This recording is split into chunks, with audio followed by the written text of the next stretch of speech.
Si chiama I3 ed è una scuola di formazione politica ideata dall'IRS. Occasione di confronto sull'indipendentismo di oggi in Sardegna inizierà domani a Torregrande. Ci racconta tutto Gianfranco Locci.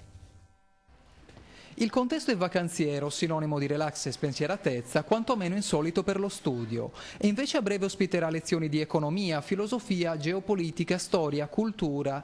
L'IRS Indipendenza Repubblica de Sardegna vara 3 giornate sull'indipendentismo sardo. Lo fa al camping Spinnaker di Torregrande a partire da domani. Il fine di una scuola stadiale di indipendentismo, quindi di una scuola di indipendentismo, è quello che poi caro a noi di IRS, di formare i nostri beni collettivi materiali, che non sono nient'altro che le nostre intelligenze, sono quello che in economia potrebbe essere definito il capitale umano. In primo piano l'analisi della società sarda, le sue trasformazioni, le possibilità future. Questi temi di confronto per ospiti e docenti di livello. 60 persone in arrivo da tutta l'isola per una vera e propria scuola di formazione politica. Le lezioni saranno articolate in moduli da 45 minuti durante tutta la giornata di sabato e la mezza giornata di domenica fino al pomeriggio.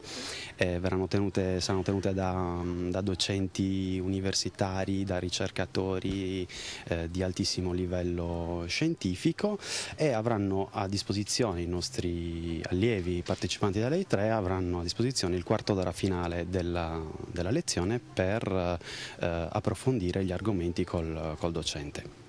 Non solo lezioni, però non mancheranno momenti di svago come esibizioni musicali e un torneo di calcetto tra le squadre di IRS, PD e PDL. Domani il via alle 18:30, chiusura domenica pomeriggio con l'esame di fine corso.